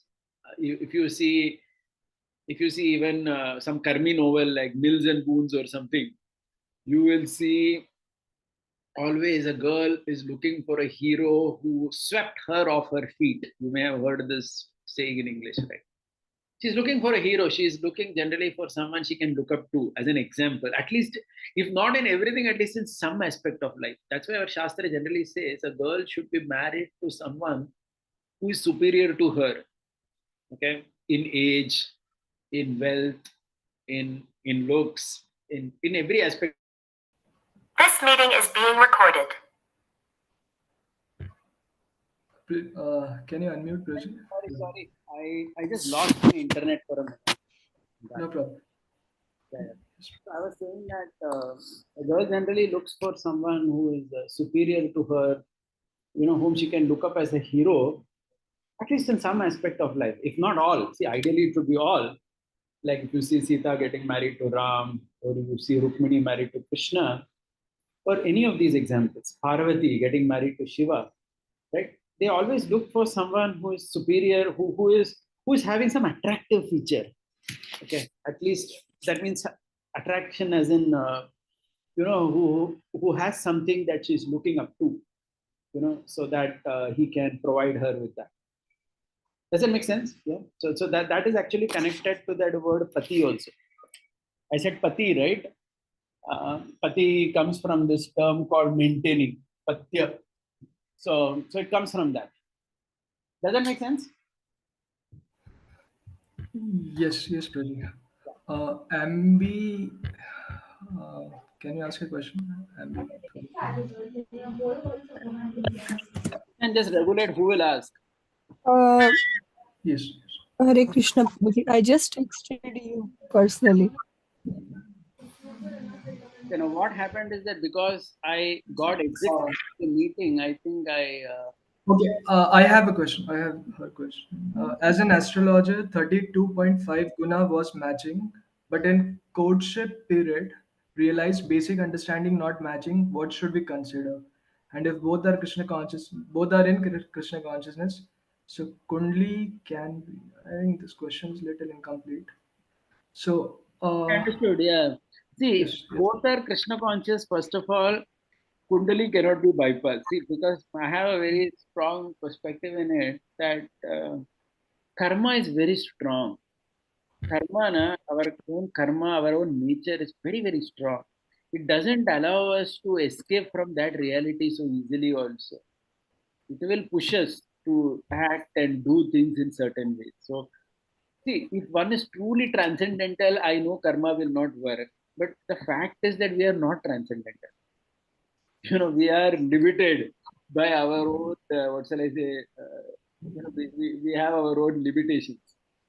So I think we should be very, very conscious of this. That's why astrology is important, because it ensures that karma matching. And as far as courtship period is concerned, I have also seen this, that sometimes the boy and the girl, they pick up too much fights in the courtship period only. So Mm.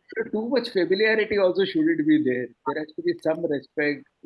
Sometimes the boy and the girl too much, they mingle freely with each other. I know many cases. I know cases of marriage which broke in the courtship period only. See, because astrology is one thing, but then there is proper human behavior also, correct?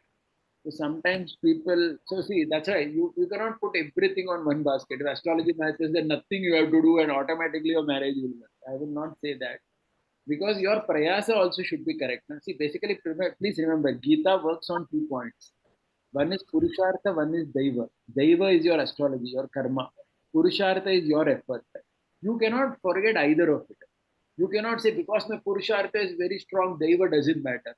Neither can you say my Daiva is so strong, so I will not do anything properly. So both has its importance. So that is why even if your Kundali matches, you can still ruin your family life. I have seen that also.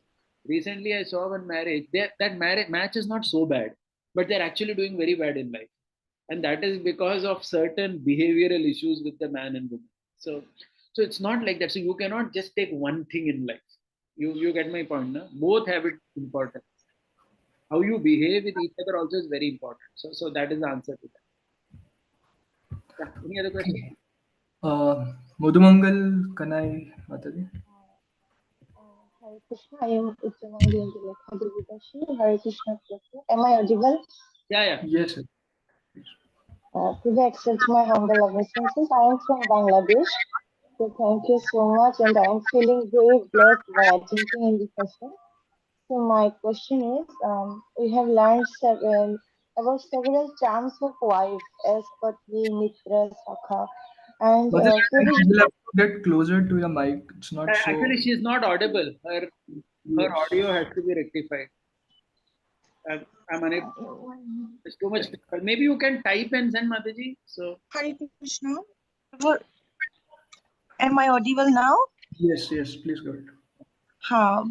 Prabhu, you have discussed about several terms of wife as Pati, Mitra, Sakha. And Prabhu, you discussed that how a wife have influence in taking decision and such events. So my question is, in Shastras, women are taught to be very subordinate, and it is expected not to be a decision maker from women. It is expected. So how can a wife balance these two roles? okay. Hare Krishna. Thank you.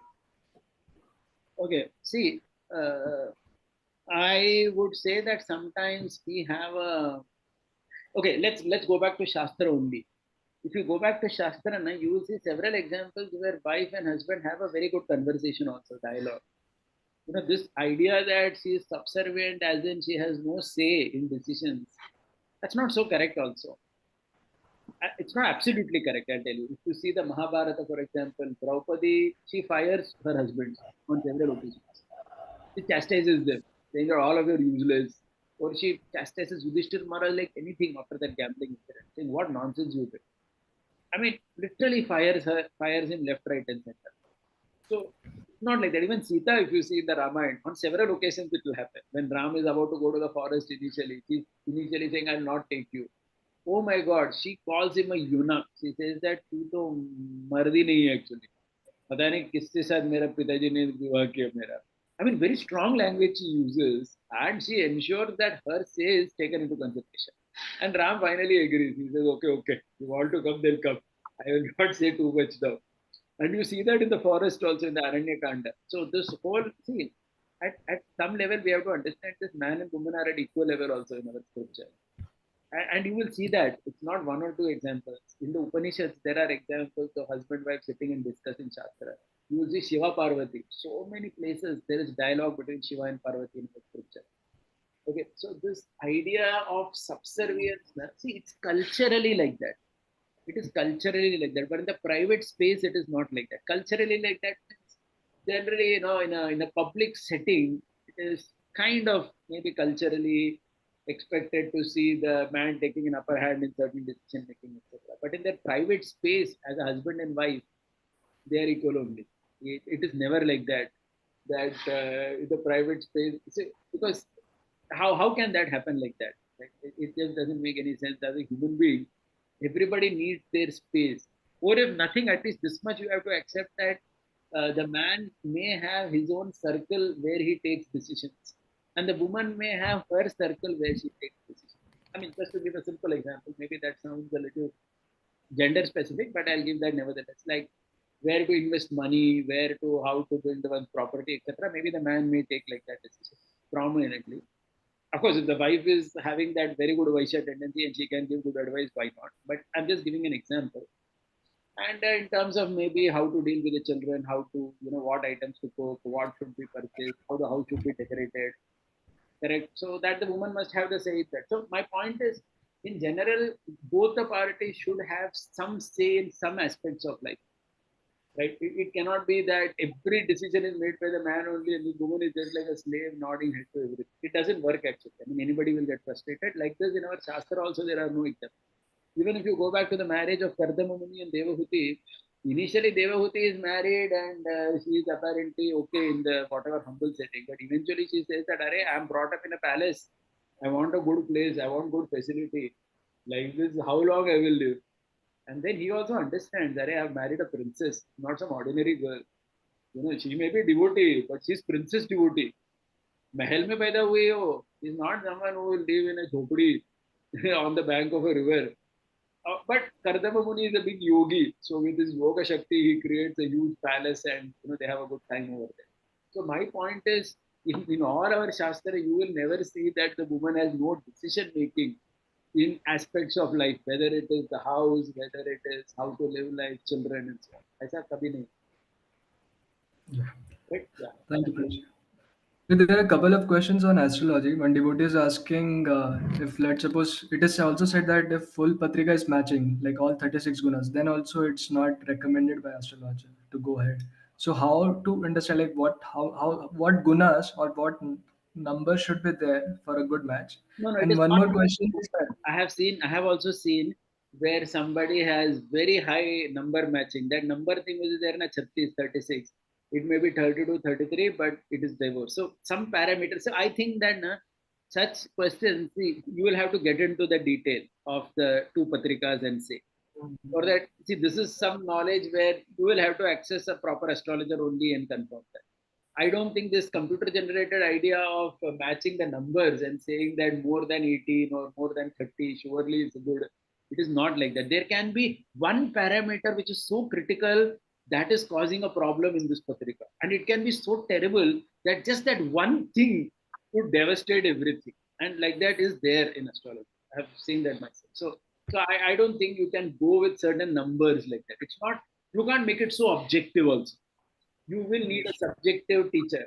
See, it's like a doctor. You need a doctor only, no? Like you have to go to a doctor. See, you can do diagnosis.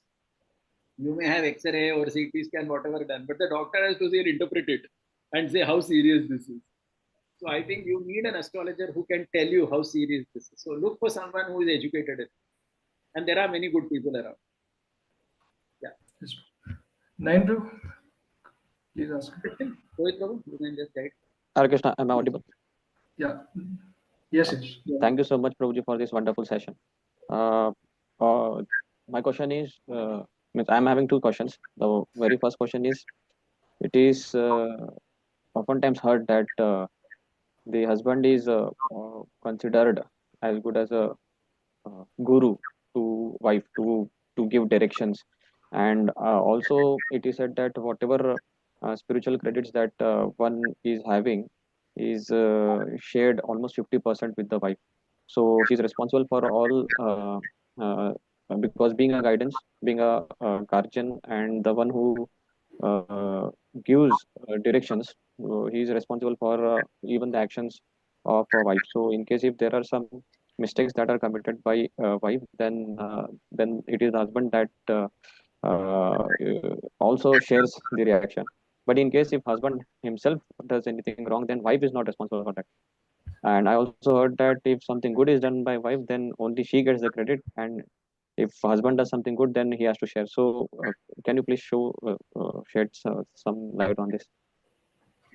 These principles are there because see, culturally, if you see, and it's true in so many ways also, the husband is pati, na, patya. He's the maintainer. See, when you go back to the Sanskrit, as a maintainer, even today you see in court also. Let's leave our shastra aside. Even if you go to America, you will see that if the you know when a divorce happens, the man has to provide alimony to the wife. Right? He has to provide alimony only. The concept of alimony, it is not only in India, it is there everywhere in the world, correct? Because see, that becomes the basic definition of a husband. He is a maintainer. Maintainer matlab maintaining all aspects of life. So what you see in alimony in the outside world, in any country, I'm sure you know this, right? In any country, if a divorce happens, who pays alimony to whom? The man only pays, right?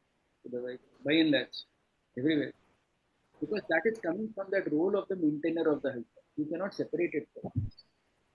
So see, in modern times, we are talking only about alimony, which is financial.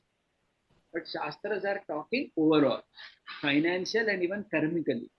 Because he's supposed to maintain her and take care of her needs. So whatever, so see now traditionally also what would happen, I will tell you, a woman generally had a lot of work to do.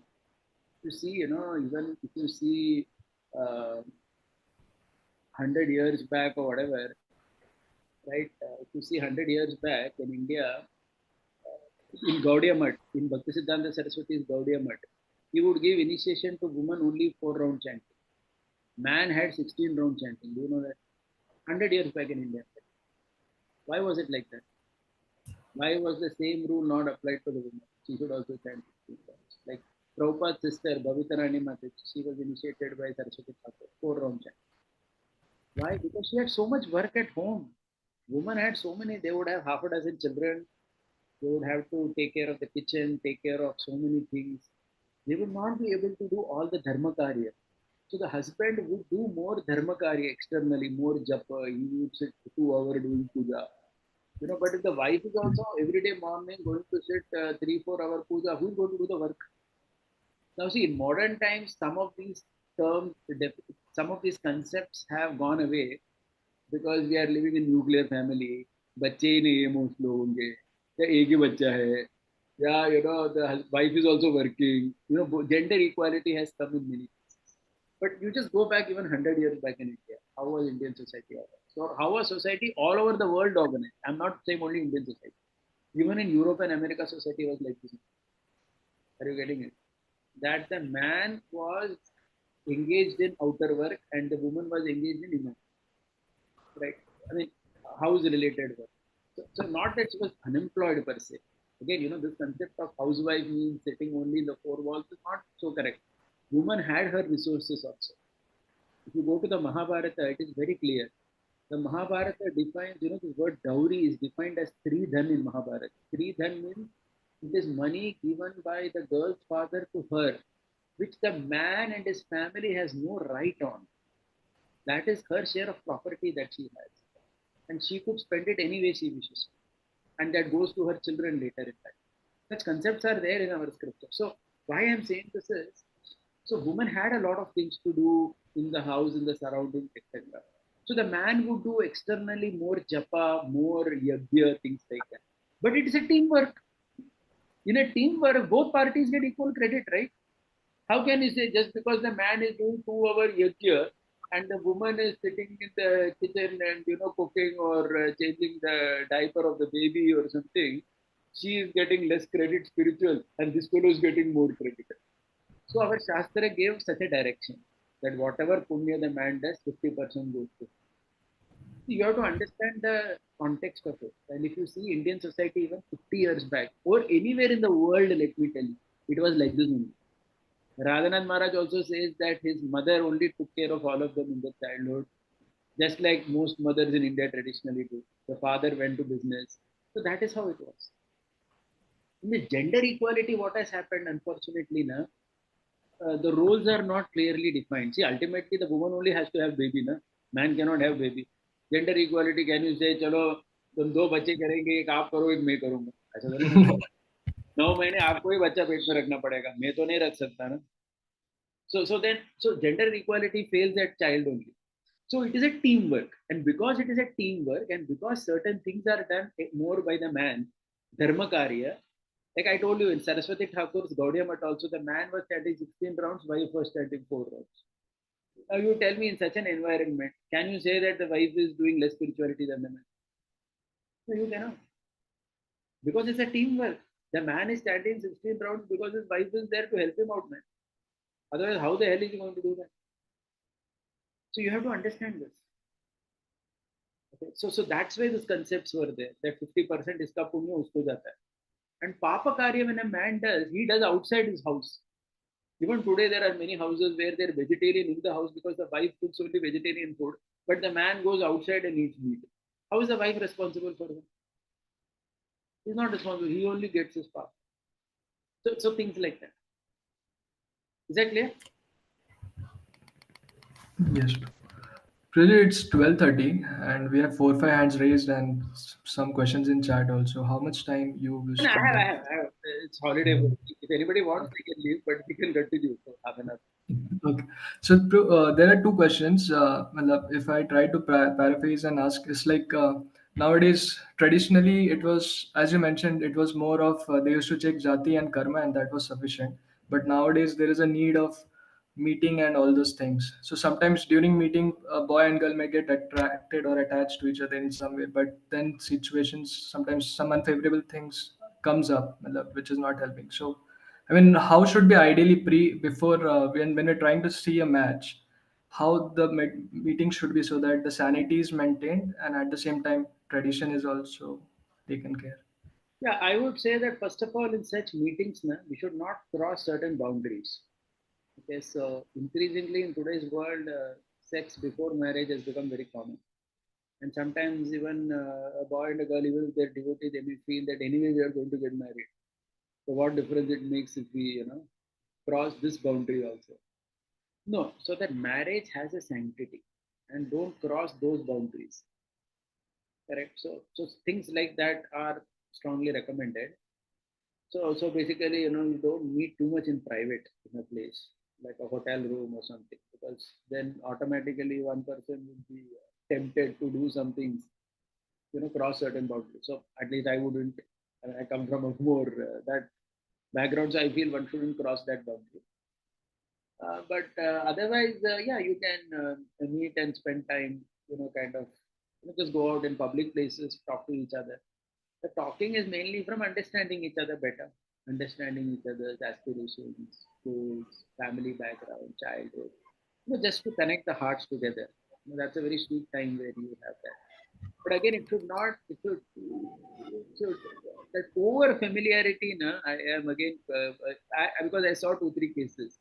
Courtship period, they spoiled their whole relation only, and the marriage got cancelled 2 days before marriage. I've seen like that couple of cases because too much they end up fighting also, which is which is a challenge. So you need to know how to deal with each other respectfully. Yeah, some points. Kaushik, Prabhu, please ask your question. Am I audible, Prabhu? Yes, yes. Okay. Prabhuji, I have two questions. Like, suppose you said like horoscope match. So suppose I have the horoscope, like my parents noted down everything, time, place, where and what time. But other match that is going to come, they don't know properly their time exactly, but they know their date approximate. So in that case, how we should go for the horoscope match? Oh, then And it's second very thing, second difficult. question. Yeah, I'll answer one by one. If you don't have the exact date time, then the horoscope is not perfect. Then then then it doesn't make much sense. Then at least if they know their nakshatra, there is something called nakshatra matching. In India, there is a concept of nakshatra. People know their nakshatra, Rohini, Ashwini, Bharani, Kritika. People know their nakshatra. Then at least nakshatra matching you can do. If you don't know the full horoscope.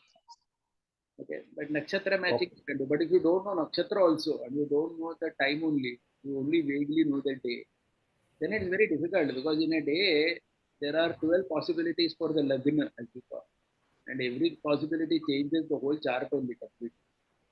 So then it is like there's a shooting in the dark. Then you just go by whatever is physically seen and possible. If it's not there, Okay. then what? Then don't look at it only. Well, as then there's no question of looking. If you don't have the horoscope, then what are you going to look at? Mhm. Got it. Got it. And to the second question that I have, that nowadays that we are seeing, right, the laws in the country and everywhere that is more kind of female oriented. Female means like in case of divorce and that false allegation happens to the man, and the man has to pay some 50% that alimony, that whatever you are mentioning, and that actually that hampers the that financial condition of that man that is carrying, because if false allegation comes, he has to pay that 50% or whatever that amount that he gets.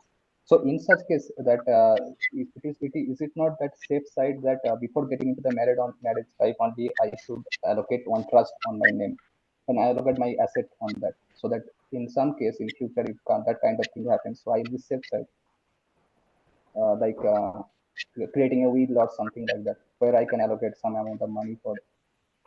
I mean to say, if you get my point. I understand. I mean, I do get the background of the question. It is unfortunate. See, because one thing I tell you that when we enter any relationship, there has to be a positive way in which we enter. If we enter thinking that if divorce happens, how much money this lady is going to steal from my house.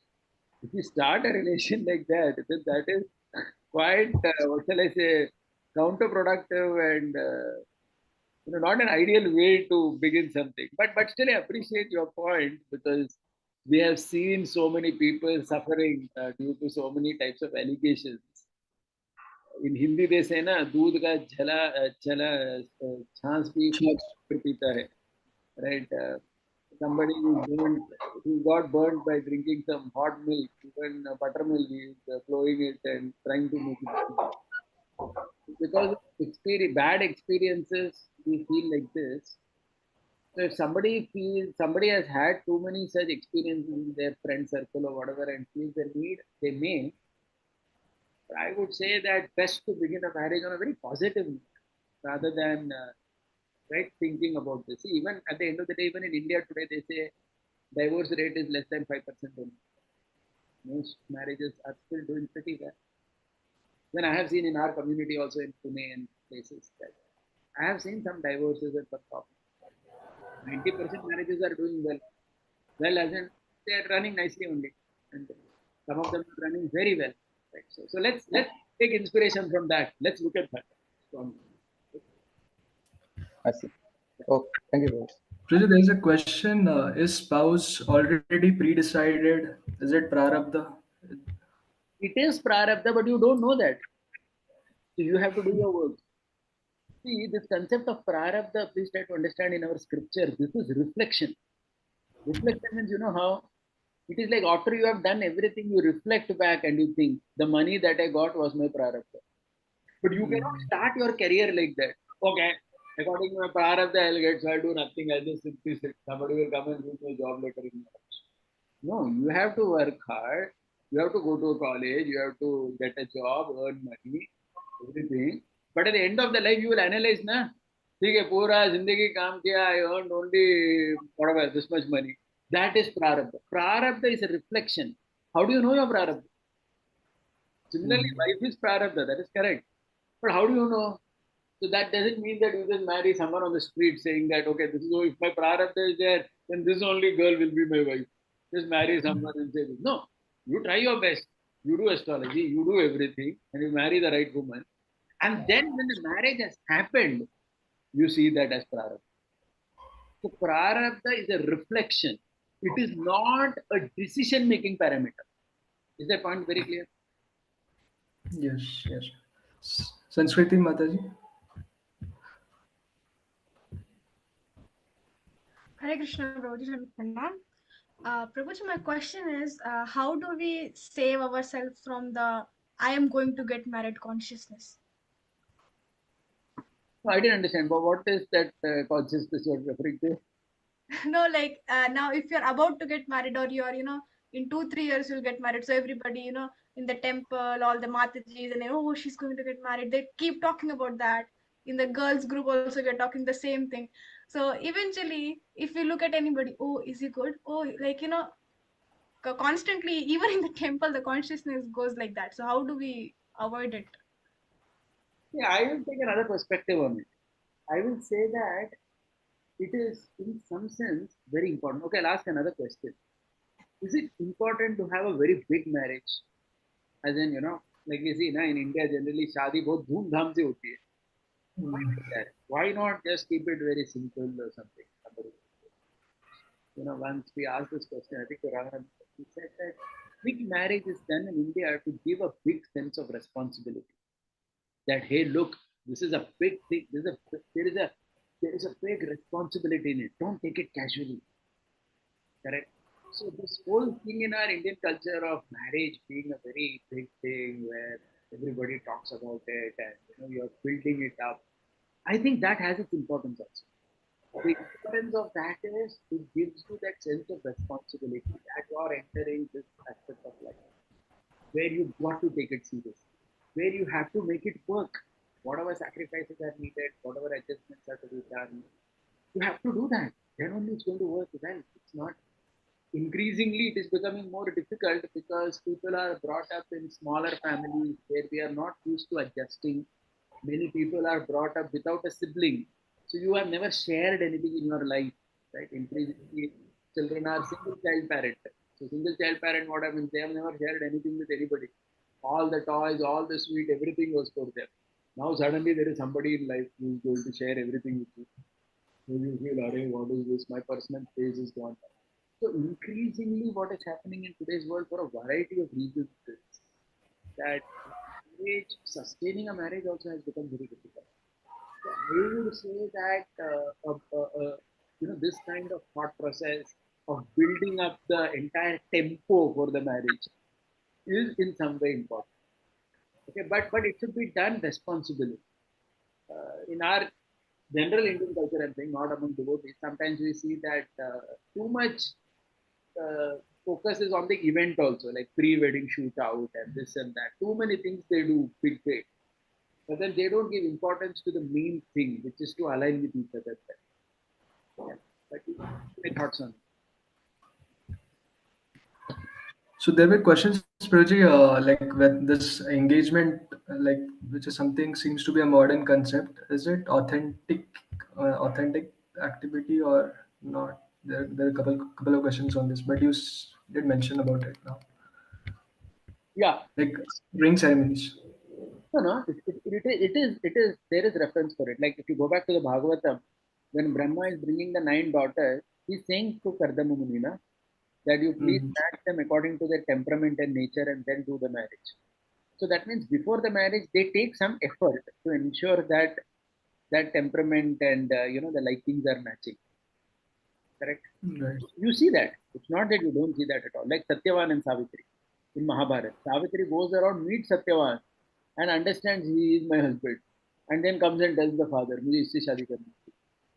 So basically, when you say engagement, it means before marriage they had some interaction or something. It may be small, big, whatever. Correct. You see that. You see many. If you dig deeper, you will see the examples where prior to marriage some kind of communication has been there, which made them confident that this is the person I want to marry. But more than anything, see, let us understand, more than anything in modern times, I am saying it is a little more important also because see, previous times now people would get married early in life, right? Early in life, like literally like children. So then what happened was adjustment was more easy also. So nowadays what is happening is most people are getting married on a higher side of the age, correct? Even girls get married only when they are 20, 25-year old, boys are 28, 29. So they have very strong conceptions about life. So adjustment, it needs a little bit more time and effort. So spending that some time together actually helps a little more. See, you cannot go back and say everything will I find a reference a shloka in a shastra. You'll have to see how modern trends are working. In Shastra, generally, the recommendation was that, a Shudra gets married by 12, a Vaishya by 14, a Kshatriya by 16, a Brahmana by 20. So, but everything in teenage only, by and large. So, boy is 17 or 18 and girl is 12, 13. Then adjustment is also relatively easier only. It's not because they don't have so much conditioning of this life also. They're small only, right? So they adjust each other in the marriage. But today that becomes more challenging. That's why that becomes more important. The courtship, I mean, that engagement and that. Yes. There is a question. There are two devotees with raised hand. If you want, you can allow Okay. Mahesh and Yeah. Umang Prabhu, please ask a question. Hare Krishna, Puji. Humble obeisances. yeah. Puji, I just want to know, Puji, there is a tendency of dishonesty among oneself, Puji. A devotee develops due course of time, like because we learn that fake it till you make it. So we learn kind of dishonesty among ourselves. We are dishonest about our samskaras or about koshas and everything. So a person cannot express only. So the responsibility to even like identify that other person is dishonest is also a very difficult thing.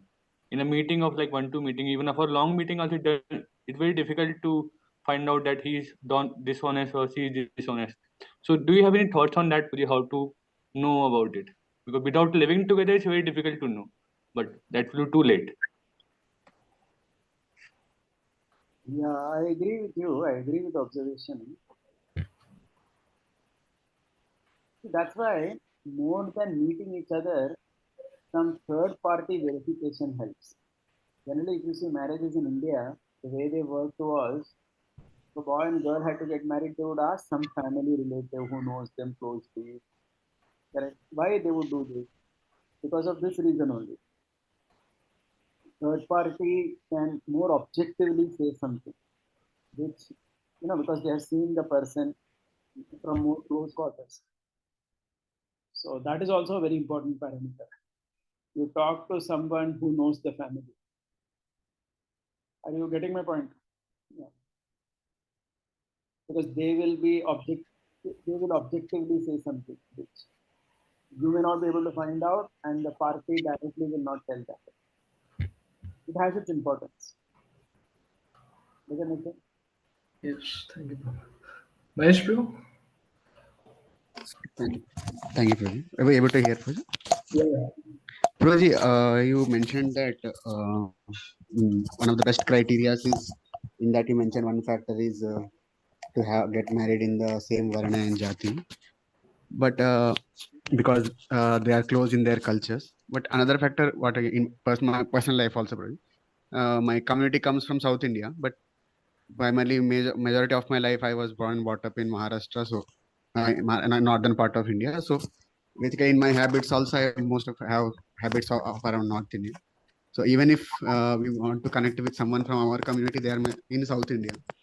So in that case, like because in my elder brother's case only, we are both we have habits of Northern India, whereas his wife has South India. So there is some friction, some difficulty. But during marriage time also, we were little uncomfortable with the habits and the way of dealings with the other party. So how should we consider this in Varna Jati system?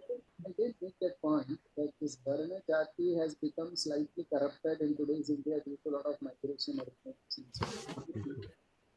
If that is the case, if we are treating cosmopolitan, then we'll have to consider that also. Jati means someone of the same type of social background. If your social background only changed due to migration and everything, then you will have to look like that only. You cannot go to just the birth social group. I agree with your observation. You will have to see that. Your voice was in a lower side, project. It was audible. Okay. So there's one question, like to find our ideal match. To what extent we should? Where is the line which we should draw? Because we don't end up having too much of expectation. And what should be the ideal age difference between boy and a girl? No, age difference, it's very difficult to say. I mean, we generally say 2 to 4 years like that, with the boy being on the elder side. But again, I'll tell you, I mean, it's very difficult to call this only as ideal and everything else as non-ideal because in our parent, grandparent generation, we have seen 15 years, 10 years difference, and they did very well in their life. So again, age difference, yes, it cannot, nowadays nobody will accept like that, 15 years difference between boy and girl. Though in our previous generations, we did see like that, people getting married and doing well also. Not that they just got married. They did very well also. Today you see that only among Bollywood stars, where their age difference is 10, 20 years and they get married and apparently they are, jolly about it. But in most middle class families, the trend is to see either same age or just a couple of years difference. It is okay. It is fine. But see, we have to remember one thing: the girl's age is important because of her childbearing capacity. See, if you see generally the woman after 35, it becomes challenge for her to have children. And if you consider marriage, one of the most important goals is to have progeny. So that being the case, the age of the girl is important. I mean, I'm not saying that the man can be 50 years and be married a 20-year-old girl, obviously. But the point is, even if the man is like 32, 33, he can still have good children. But as a woman, once she crosses 35, etc., then the ability to become pregnant and have a child, etc., that becomes more challenging. That's my only point. So that becomes a consideration in age. I hope you get the point. See? Yes. Can you be a little closer to mic? It was not so audible. We were able to hear you, but yeah, thank you, Praj. So there is a question, Praj. Nowadays, in their early age, only boys and girls get into some kind of relationship, maybe before Krishna consciousness. So now, maybe within devotee community one may not find, so one may search within their own community. And so it a good question to ask, like, about if the about your to be spouse, about their previous relationships, is it, or to clarify about that thing? So is it a good thing to ask, or we should not much get into that? If one has honestly led a clean life, I think one has the right to ask. Sorry, bro. If one has led a clean life oneself, one has the right to ask them. Okay. Yeah. Yes. Yes.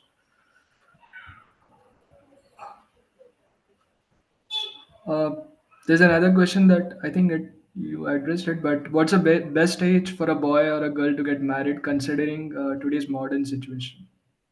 The Mahabharata says that Bhishma tells Yudhishthira that if a girl is not married within 4 years of her puberty, she should run away with a boy. Generally, girls achieve puberty at 13 or 14. In Mahabharata, Bhishma is telling that at 18, if you are not married, you should run away. So when I read that, I realized that most girls today are actually following what Bhishma says, they're running away. That is psychology. So early marriage is good, but I accept that nobody can get married at 15 hours. Okay, but I would say that a boy between 25 and 30 is still a good age in modern times also. At that time, career is settled, etc. The girl between 20 and 25, boy 25 and 30. And keeping that 5 year gap only from children perspective, so that they can have children next. So marriage is for that, and you need to have progeny. And that's a very big issue, social issue. Not having enough children and delaying that too much, infertility. These are big challenges in today. Priji, your thoughts on working wife or non-working wife? There are a lot of opinions in devotee communities. So, So I would say that see that depends on nowadays working has become important for both parties for many reasons. One is because living in urban world has become economically very difficult for people. It all depends on what is the social financial status. Okay. But one thing, let me tell you, in today's world, there are a lot of job working from home kind of jobs available. I would say one thing, whatever it is, the wife, she has to give that importance to the children, to family, to home. And the man has to be the main person responsible for the money, for the outside work and everything. Having said that, both will share each other's responsibility. The man should also do something at home to help his wife, and the wife also may need to work for a variety of reasons, especially due to the urbanization and the need of the expensive living in today's situation. So that may be the case. But the first priority is still family. That means if you would ask me if a woman delays her children just for career, I wouldn't say that so much.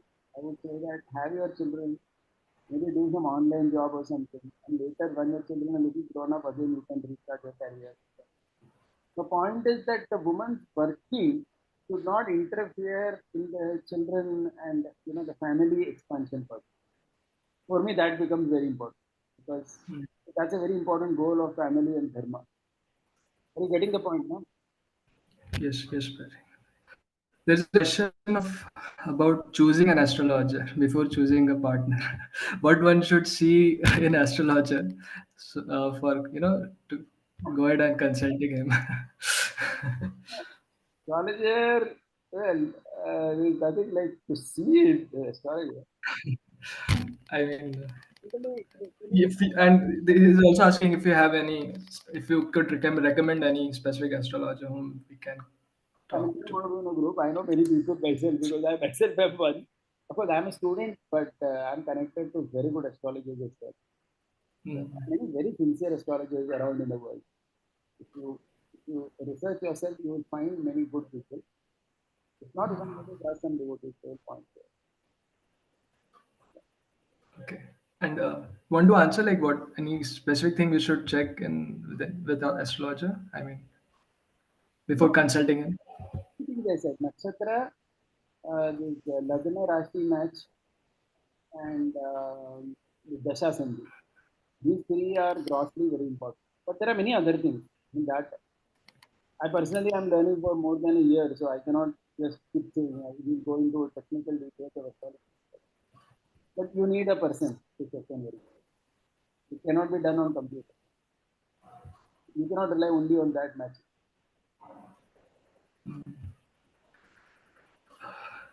What if we like some girl? Can we approach her directly? Because this is This the is the last question. question in this. Like, you have to understand. Yes, yes. See, uh, I mean, I cannot say, if you see, there are so many cases of yes also for this answer. Different like Shakuntala, I approach her directly only before.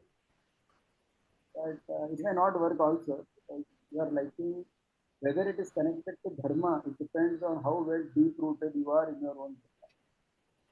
It is very difficult to say that I cannot say that you like any girl, just go and propose to her. At least be ready to take the no in the right spirit. Mm. Yes. Thank you so much, Priti. It was really wonderful interacting with you, as always it is. So we look forward to have you again. So let us thank His Grace Krishna Kishore Prabhu by loudly chanting without unmuting 3 times Hari Bol, Hari Bol, Hari Bol. Thank you, Priti. To devotees, those are asking for recordings. So Proti has recorded. We'll share it.